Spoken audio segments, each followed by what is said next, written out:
right, so welcome you guys. You were at Maggie's Mashup at Sunset Grill. I'm so happy to have you guys here. Did everybody? Come on, people. Let's get some energy. We have an amazing show for you. Some really funny comedians and comedians from all over the country. So did everybody have a good Memorial Day? Yes. Okay, well what did you do to celebrate? Oh, I went out with some friends.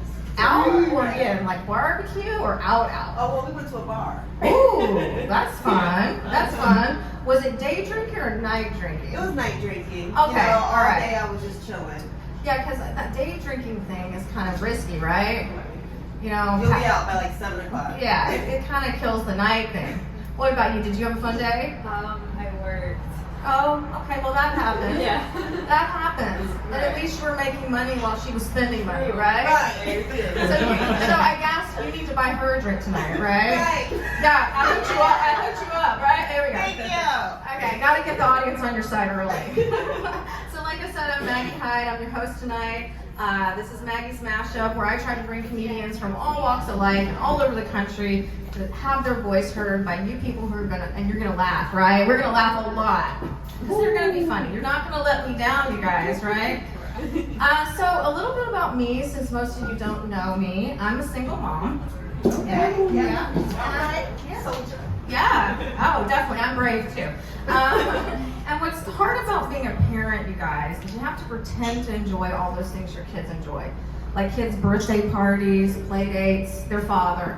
Yeah. But I do surprisingly well on dating apps. And I think it's because my profile says that I don't want kids. And then they find out it's because I have 4. Yeah, and I know 4 sounds like a lot, and it is, but I love being a mom. And you know what they say about having kids? It's a lot like making pancakes. First one's kind of fucked up. Probably should have thrown it away. It's okay to laugh at that first pancake. But I think having kids is a lot more like eating pancakes. You always regret having your 4th one. Thank you. In case you couldn't guess, you guys, my pancakes hate this joke. They are not fans, especially my first pancake. She actually disinvited me from her wedding, you guys. No. Yeah, and I was really sad. I was like, honey, you're so young. You don't understand. You don't get redos of special days like weddings in your life, unless you're me. Then you get a couple, you know. That's right, you guys. I have been married twice. You can actually get worse at something. It's one of those things, maybe practice does not make perfect. But you know what? It wasn't all my fault. My last marriage, my ex struggled with mental health issues. And, being in a marriage with someone who's bipolar is like being on a roller coaster that never wants to fuck you. Yeah, it's challenging. But you know what? I was willing to do anything and try anything to save that marriage. I learned to cook. I went to therapy. I even took a class on how to give a great blowjob. Okay, that's right. And it's not that I learned anything that technical, but I did learn the secret to giving a great blowjob is pretending you like doing it. So I guess it was more of an acting class. Yeah. And I learned I do give a great blowjob. Yeah. And somebody's cheering for that. Yeah. All I hear from my married guy friends is that once they get married, their wives don't do it at all. So, no. I don't think 3rd time's a charm, though. I think if I say I'm getting married again, my friends should put me in a straitjacket. But you know what, guys? What's really weird is that doesn't stop my friends from asking me for advice or getting engaged. It's like they never listen to my comedy. I'm like, you really don't listen to my shows, do you?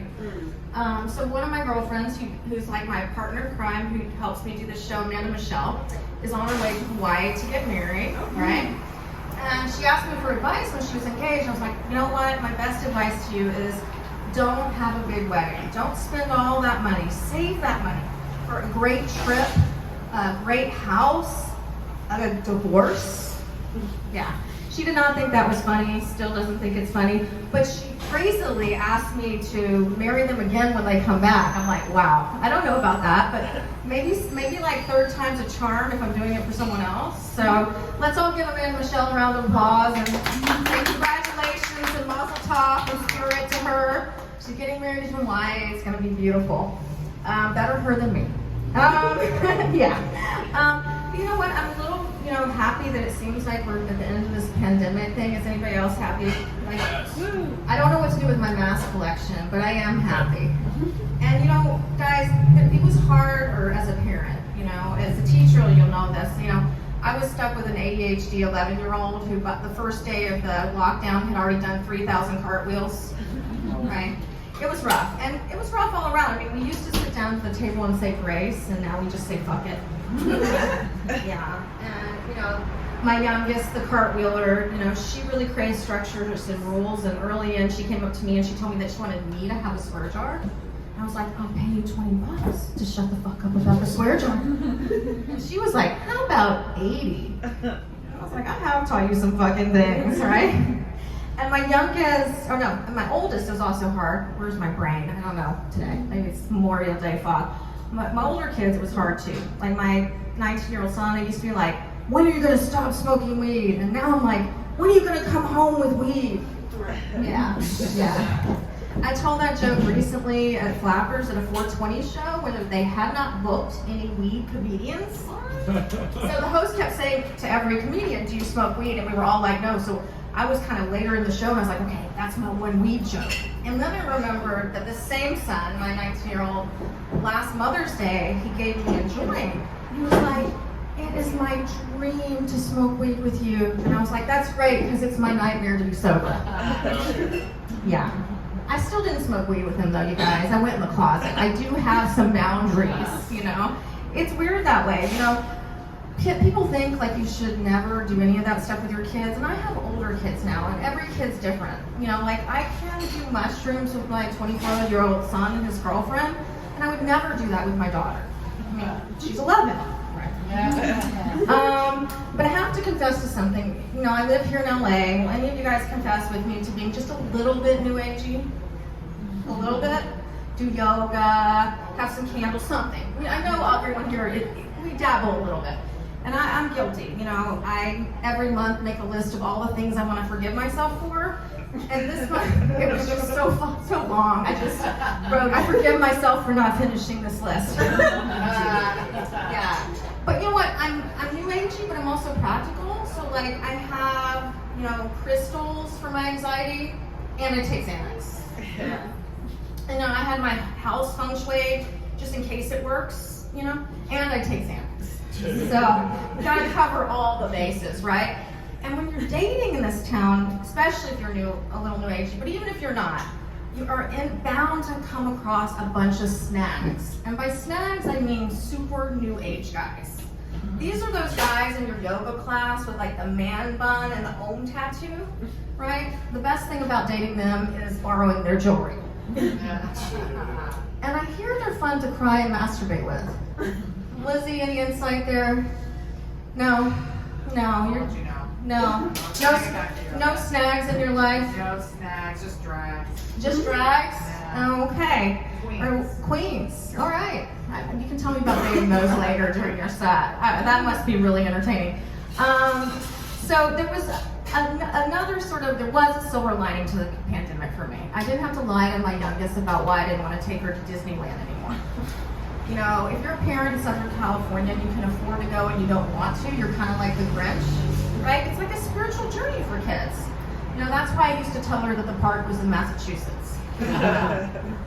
She's getting a little old for that, honestly. But I think the reason that I hate Disneyland is that the rides remind me of a map of all my failed relationships. Yeah, like the Splash Mountain ride. It reminds me of all my hookups. Never, You guys get it already. You're a smart crowd. Never as wet as I thought I would be. And God, I wish there weren't any pictures. Oh Lord, those pictures, right? All the evidence we let be out there. And Small World ride, it reminds me of divorce, right? You're in the dark, it takes forever, and at the end of the day, I'm just stuck with a bunch of singing children. I can still hear them, you guys, I can still hear them. It's a world of lawyers, a world of tears, it's a world of secrets and wasted years. There's so much that we shared that it's time to beware. Why did I ask for full custody? Oh, fuck. Did you guys know they don't serve alcohol at Disneyland? Oh, look at her face. You would if you were a parent. Yeah, they try to sell California Adventure as a separate theme park. You guys, it's just a bar for grown-ups. I mean, yeah, we would go there if there was just a tire swing and a keg.